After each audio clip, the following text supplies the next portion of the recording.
নমস্কার বন্ধুরা, আমার রান্নাঘরে আপনাদের সবাইকে স্বাগত। আজ আমার রান্নাঘরে বানানো হচ্ছে পাস্তা। তো আমার ছেলে এক্ষুনি ঘরে ঢুকবে, সেই সকালে যায় 9টার সময়, আর ঠিক 5টা, 5:30, 6টার মধ্যে চলে আসে। এলে একটু কিছু জলখাবার দিতে হয়। তো আজকে ভেবেছি পাস্তা বানাবো।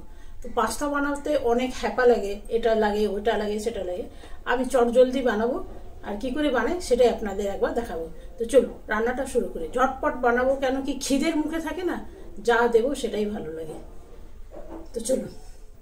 তবে আমি বানাবো একজনকার জন্যে, খুবই অল্প পাস্তা আছে, দেখছেন খুবই কম। তো এগুলো জলে এপরে সেদ্ধ করে নেব।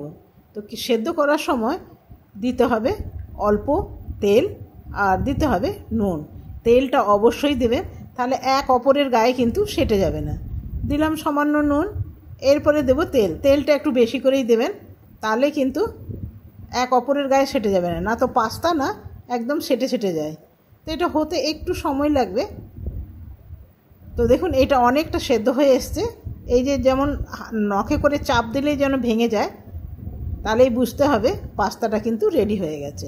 এরপরে এটাকে আমি নামিয়ে নেব, নামিয়ে একটু ঠান্ডা জলে ধুয়ে নেব। তো আমি ওইদিকে পাস্তাটা ঠান্ডা করতে দিয়েছি। একদম গরম গরম পাস্তাটা কিন্তু কখনোই দেবেন না, তাহলে কিন্তু কড়াইয়ের মধ্যে সেটে যেতে পারে। এখানে দিয়ে দিলাম বাঁধাকপি, পেঁয়াজ। আপনারা চাইলে একটু ক্যাপসিকাম দেবেন, সেটা কিন্তু ক্যাপসিকামের গন্ধটা ভীষণ ভালো হয়। আর বাঁধাকপি আর পেঁয়াজ দিয়ে দিলাম। এটা সামান্য একটু ভেজে নেবো, যেন কচকচ একটা ভাব থাকে না, সেই রকম যেন থাকে, খুব বেশি ফ্রাই করে দেবো না। এরপরে পাস্তাগুলো দিয়ে দেবো। পাস্তাগুলোর মধ্যে আমি দিয়ে দেবো খালি গোলমরিচ, খুবই সামান্য দিলাম, আর একটু দেব গোলমরিচ দেব। আর দেব আমার কাছে অল্প আছে পাস্তা মশলা, সেটাও দিয়ে দিলাম।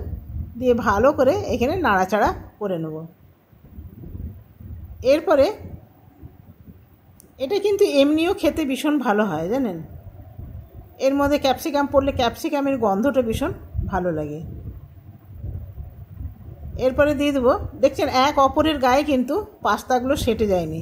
এই যে প্রথমে একটু তেল দিয়ে দিয়েছিলাম, দিয়ে দিলাম নুন, আর দিয়ে দিলাম একটু টমেটো সস। এটা আমি বাড়িতেই বানিয়েছিলাম টমেটো সসটা, সেই জন্যে অনেক ভালো জানেন, বাইরের কেনার চেয়ে বাড়িতে যে বানিয়েছিলাম টমেটো সসটা বেশ ভালো। এরপরে দিয়ে দেবো একটু সয়া সস নামমাত্র দিলাম, 1 চামচের মতন। এরপরে একটু নাড়াচাড়া করে নেব। ব্যাস আমার পাস্তা কিন্তু একদম রেডি। আর কালারটাও ভীষণ সুন্দর এসছে জানেন, দারুণ সুন্দর কালার এসছে।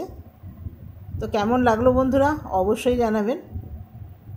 চটজলদি পাস্তা রান্না, এটা অফিস বা কলেজ থেকে এলে এটা রান্না করে দেবেন, যে খাবে সে খুশি হয়ে যাবে।